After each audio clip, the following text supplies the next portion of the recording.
kemudian dengan amal, kemudian dengan ketulusan.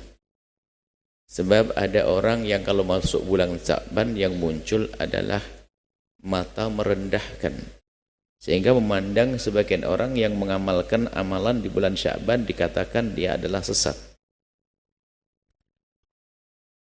Tapi di sisi lain memang ada orang yang berlebihan, membuat amalan-amalan dinisbatkan kepada baginda Nabi kadang-kadang, tapi bukan dari baginda Nabi.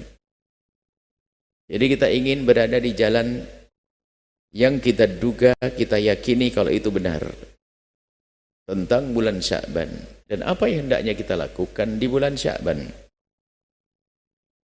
Bulan Sya'ban adalah bulan sebelum bulan Ramadan. Dari kata Sya'b dan Syi'ib. Sya'ab itu bercabang, sehingga kenapa disebut bulan Sya'ban? Dikatakan Sya'ban kan yatasya'abbu minhu khairun katsirun, dikatakan yatasya'ab, bercabang-cabang dari sesuatu tersebut kebaikan yang banyak. Sya'ib, Syi'ib juga, atau Sya'ab, Syi'ib itu dikatakan jalan yang berada di bukit-bukit, dimaknai jalan menuju kemuliaan. Itu secara bahasa. Yang jelas Sya'ban adalah satu bulan sebelum bulan Ramadan yang baginda Nabi kana yasumu Sya'ban kullah. Bahkan Nabi diriwayatkan pernah berpuasa di bulan Sya'ban seutuhnya atau sangat banyak puasa di bulan Sya'ban, itu riwayat dan sahih. Jadi bulan Sya'ban bulan menjelang Ramadan. Dan Nabi memperhatikan bulan Sya'ban. Nabi memperhatikan bulan Sya'ban. Sehingga sampai Nabi berpuasa di bulan Sya'ban, dikatakan riwayat Siti Aisyah, yasumu, Nabi itu berpuasa di bulan Sya'ban hatta naqula la yuftir. Saking banyaknya Nabi puasa di bulan Sya'ban sehingga sampai enggak pernah puas, seolah-olah enggak pernah bolong. Begitu banyaknya. Tapi Nabi juga pernah yuftir. Pernah di bulan Sya'ban di tahun yang berbeda. Karena satu hal tentunya, Nabi enggak puasa di bulan Sya'ban. Hampir tidak puasa semuanya. Jadi ada Nabi puasa hampir semuanya. Di tahun yang berbeda Nabi hampir tidak puasa di bulan Sya'ban. Ini menunjukkan bahwa puasa bulan Sya'ban bukan sebuah kewajiban. Dan Nabi pernah berpuasa. Dan itulah yang namanya anjuran. Namanya anjuran sunnah, bukan wajib. Jadi kalau ada satu amalan pernah dilakukan Nabi, kemudian Nabi meninggalkannya, itu menunjukkan kalau itu bukan sebuah kewajiban, tapi sesuatu kemuliaan, karena Nabi pernah melakukannya. Kemudian riwayat tentang Sya'ban banyak sekali, tentang puasa. Tentang puasa di bulan Sya'ban banyak sekali. Ini kami hadirkan ini potongan atau nukilan dari buku. Jadi kami berharap yang dimiliki buku ini, segala permasalahan yang selama ini diperdebatkan kami hadirkan dalam buku ini, agar kita punya bekal, agar kita bisa mengerti menyikapi orang-orang yang berbeda-beda, yang kadang mudah membid'ahkan, menyesatkan. Apakah betul omongan itu? Sisi lain kita juga tidak masuk dalam wilayah berlebihan juga, punya amalan-amalan enggak jelas, itu juga tidak dibenarkan. Baik, tentang Sya'ban ini banyak riwayat-riwayat hadis tentang puasa di bulan Sya'ban. Ini hadis berikutnya, ada Nabi pernah, Sayyidina Usamah bin Zaid itu qala, berkata, qultu, aku bertanya Sayyidina Usamah. Sayyidina Usamah itu adalah orang yang sangat dicintai Nabi, al-hibbu ibn al-hibb, sampai katakan orang yang sangat dicintai Nabi, anaknya orang yang dicintai Nabi.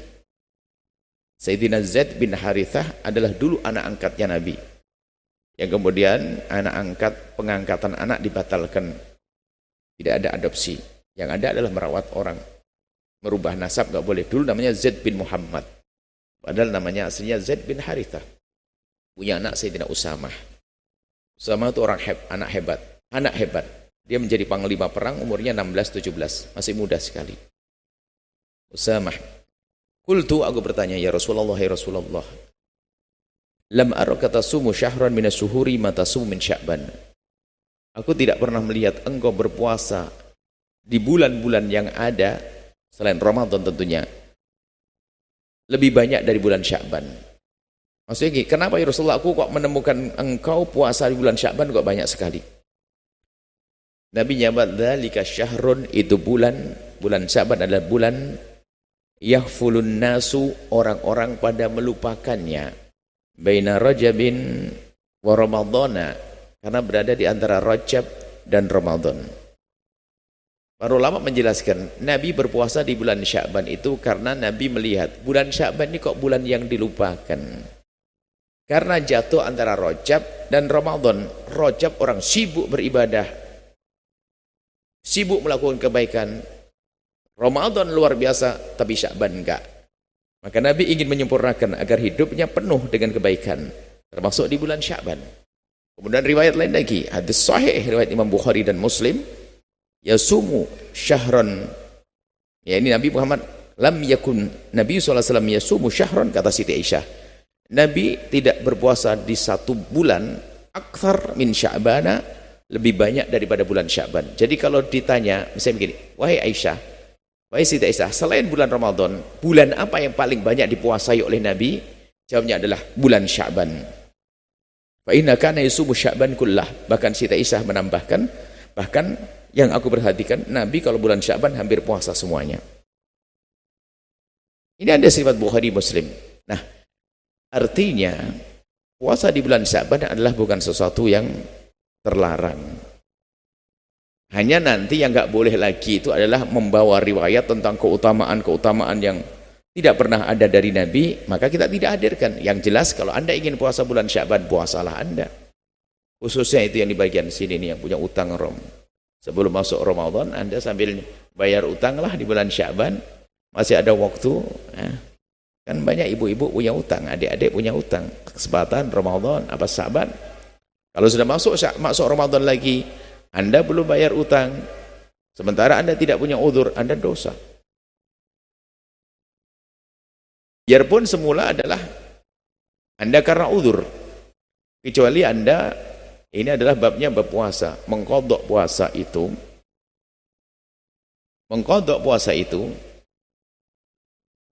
bagi seorang wanita yang punya udzur dulu haid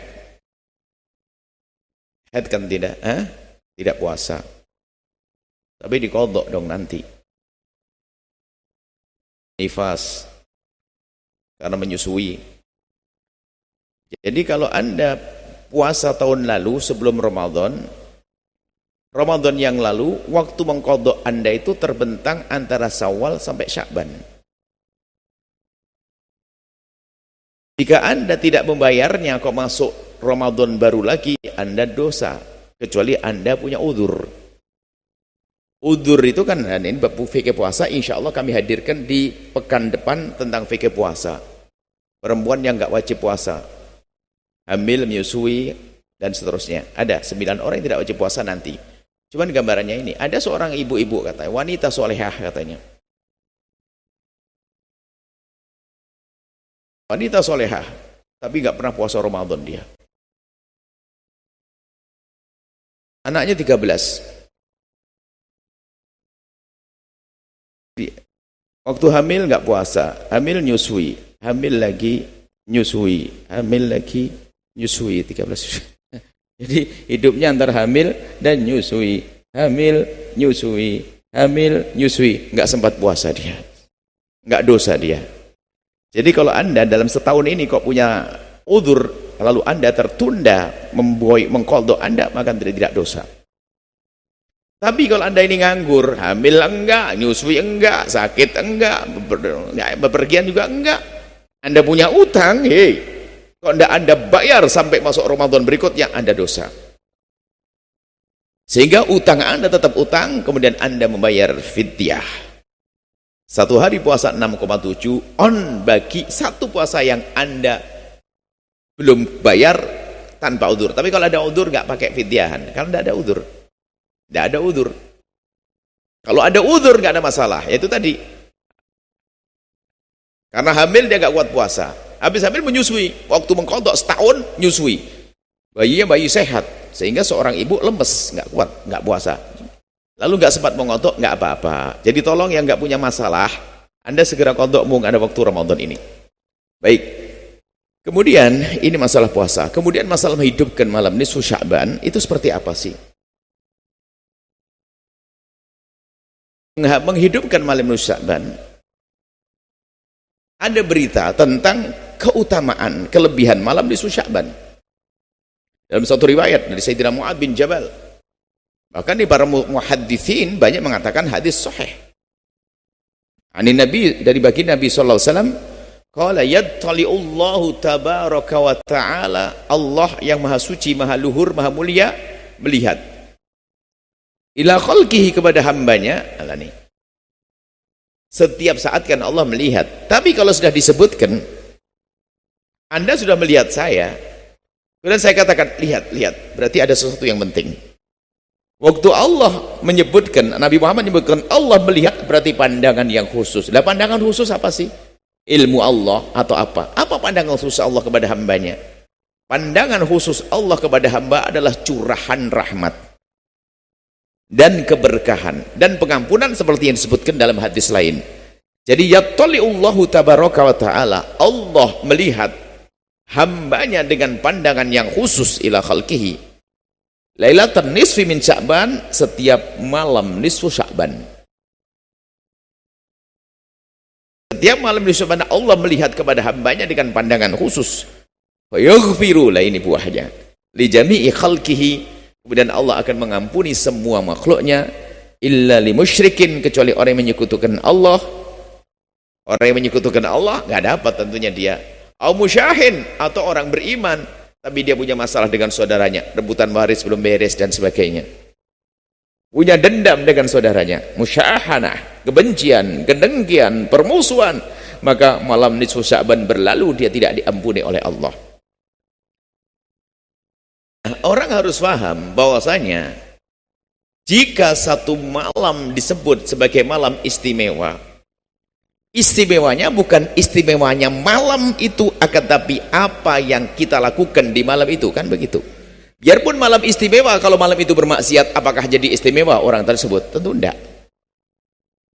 Ya, jangan salah, ada sebagian mengatakan ini yang mengingkari menghidupkan malam nisfu Sya'ban dengan kebaikan, mengatakan memang malam nisfu Sya'ban adalah malam istimewa, tapi bukan berarti kita harus punya amalan khusus di malam itu. Lah ini kan aneh jadinya. Adanya malam istiwa itu agar kita faham untuk kita istimewakan. Bagaimana mengistimewakan malam itu? Ya kita mendekatkan diri kepada Allah dong. Lakukan satu kebaikan, maka tingkatkan kualitas ibadahmu di malam nisfu Sya'ban. Khususnya istighfarmu diperbanyak, karena termasuk jaminannya jaminan pengampunan. Nah kalau malam itu bermaksiat, ya nggak dapat bagian dong. Berarti yang mendapatkan pengampunan yang memohon, yang minta kepada Allah akan diampuni, beri oleh Allah. Kecuali orang yang minta ampun kepada Allah di malam itu, tapi dia masih punya kebencian, permusuhan dengan saudaranya. Jadi malam itu hendaknya kita gunakan untuk mengadu, memohon kepada Allah, bukan dilarang. Lalu amalan apa yang bisa kita lakukan di malam nisfu Sya'ban? Ini tolong catatan. Tidak ada amalan khusus, hei hamba Allah. Anda tidak perlu buat amalan khusus, tapi apapun amalan yang bisa dilakukan di luar bulan, di luar nisfu Sya'ban, Anda boleh melakukan di malam itu. Anda bisa menghidupkan zikir, baca sholawat, baca Al-Quran. Pokoknya malam itu harus kita jadikan malam untuk kita menghadang rahmat Allah, untuk mendapatkan karunia Allah, mendapatkan pengampunan Allah. Kita istimewakan dengan ibadah. Ibadah apa saja? Bersedekah, silaturahmi khususnya, karena yang tidak silaturahmi tidak akan diampuni oleh Allah Subhanahu wa taala. Sampai di sini sudah cukup bahasanya. Anda boleh menghidupkan malam itu dengan amalan apa saja yang bisa Anda lakukan di luar nisfu Sya'ban. Adapun kita mendengar tentang sholat yang katanya 100 rakaat dan sebagainya, tapi dengan nama-nama sholat yang ditentukan seperti surat Raghaib dan yang sebagainya, Imam Ibnu Hajar punya pendapat dalam hal ini, biarpun itu disebut oleh Imam Ghazali. Ini perbedaan antara ulama. Maka paling aman adalah jika Anda ingin melakukan sholat, lakukanlah sholat, karena sholat boleh dilakukan kapan saja, termasuk di malam nisfu Sya'ban. Sholat 50 rakaat boleh, 100 sholat. Tapi sholat apa itu? Sholat sunnah mutlak, sholat sunnah apapun, hajat, istikharah, apa saja Anda boleh melakukan di situ. Bukan sebuah bid'ah, bukan sebuah kesalahan. Ini yang perlu kami hadirkan tentang malam nisfu Sya'ban. Sehingga kalau ada kegiatan-kegiatan di kampung selama ini yang sudah menjadi rutin, kebiasaan, jangan dirubah.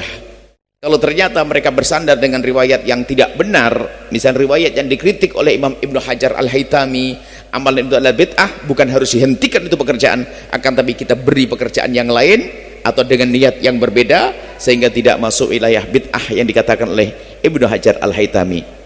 Sehingga kalau seandainya Anda berkumpul malam itu, malam Sya'ban berkumpul, ada yang memberi makanan, enak, sedekah. Terus ada yang baca sholawatan, beristighfar sama-sama. Kemudian setelah itu saling memaafkan, merenung dosa kepada siapa kita, sehingga setelah itu langsung ketemu di masjid, saling memaafkan dan sebagainya. Itulah orang mendapatkan pengampunan dari Allah Subhanahu wa taala. Baca Al-Qur'an boleh karena Anda seorang penghafal Al-Qur'an. Kalau Anda seorang fakih, mudarasah fikih, belajar fikih, sah-sah aja. Jadi jangan sampai tiba-tiba menjadi bid'ah dan sebagainya. Sampai mengatakan puasa nisfu Sya'ban adalah bid'ah, tidak. Puasa nisfu Sya'ban adalah yang penting Anda tidak meniatkan khusus dengan puasa nisfu Sya'ban. Puasa, sebab puasa pertengahan bulan diperkenankan, puasa hari putih 13, 14, 15 dan bulan Sya'ban semuanya bulan yang bisa dipuasai. Akan tapi tanpa harus Anda mengatakan puasa nisfu Sya'ban, tanpa harus berkata seperti itu. Sah dan dapatkan pahala. Pahalanya double. Pahala hari puasa putih. Puasa putih, hari putih kan. Bid, hari bid, yaumil bid. Hari bulan 13, 14, 15 masuk. Kemudian puasa di bulan Sya'ban itu sendiri tanpa harus Anda mengkhususkan puasa di malam nisfu Sya'ban. Puasa di siang hari nisfu Sya'ban, malamnya berbuat baik, si puasanya di siang harinya. Jadi sah-sah aja puasa karena itu hari putih, tanggal 15. Tanpa harus Anda beli embel-embel ini puasa itu, tidak. Puasa begitu saja sah. Kemudian tentang puasa setelah hari nisfu Sya'ban ke belakang, bagaimana hukum puasanya? Memang di dalam mazhab kita Imam Syafi'i, bagi orang yang tidak pernah punya kebiasaan puasa, maka tidak diperkenankan puasa setelah nisfu Sya'ban, kecuali tadi untuk bayar utang atau karena kebiasaannya. Bagi ibu-ibu yang punya utang nggak ada larangan sama sekali. Tapi bagi orang normal nggak punya utang, kayak laki-laki normal, tiba-tiba setelah nisfu Sya'ban puasa, di dalam mazhab kita Imam Syafi'i, kita hadirkan pendapat ulama biar Anda bisa milih. Dalam mazhab Imam Syafi'i ada dua pendapat. Pertama mengatakan haram, nggak usah puasa. Yang kedua adalah makruh. Ternyata jumhur ulama mengatakan tetap sunnah. Jadi Anda tidak usah bingung dalam hal ini. Sudah, kalau ingin puasa, puasalah, ya. Ingin puasa, puasa saja. Dan caranya yang paling tepat adalah, ya, Nabi pernah menyebutkan la taqaddamu, jangan kau mendahului Ramadhana biyaumin aw wala biyaumaini. Kamu jangan mendahului Ramadan dengan puasa sehari atau 2 hari. Maksudnya di setelah nisfu Sya'ban jangan puasa sehari atau 2 hari. Illa rajulun, kecuali seorang laki-laki, kana yasumu sauman, kecuali satu orang berpuasa di sebelum nisfu Sya'ban. Jadi gini, kalau Anda pengen aman, biarpun menurut madhab Imam Syafi'i tetap saja diperkenankan Anda puasa, caranya Anda ambil sehari sebelum nisfu Sya'ban biar nyambung seperti itu. Kalau puasa Senin Kamis tetap nggak ada halangan. Jadi yang nggak boleh adalah, bagi yang mengatakan tidak boleh adalah Anda nggak pernah puasa, tiba-tiba setelah nisfu Sya'ban puasa, bukan bayar utang, bukan puasa Senin Kamis puasa, nggak boleh. Tapi yang mengatakan nggak boleh pun dalam mazhab Imam Syafi'i berbeda-beda. Imam Royani mengatakan adalah makruh. Bahkan sebagian dari ada umat mazhab Syafi'i mengatakan tetap sunnah seperti mazhab yang lain. Jadi nggak usah ribut. Sudah puasa juga enggak ribut, nggak di masalah ini. Ya. Kalau puasa ada pendapat, silahkan bayar utang dan seterusnya. Baik, ini saja maksud kami apa? Anda jangan gampang terpengaruh dengan sebagian orang yang punya heboh bulanan. Heboh bulanan ada, bulan Maulid heboh, bulan Rajab heboh, bulan Syawal nanti ada heboh lagi, Ramadan heboh, kemudian Sya'ban heboh. Anda tidak boleh ikut-ikutan itu. Bulan kita adalah bulan ilmu, dan sudah Anda terima ilmu insyaallah, sehingga yang mau puasa silahkan puasa. Yang ingin punya amalan di malam nisfu Sya'ban, amalan apa saja boleh dilakukan di malam nisfu. Setelah Anda menyaksikan video ini, jangan lupa berselawat kepada baginda Nabi Muhammad sallallahu alaihi wa alihi wa sahbihi wasallam.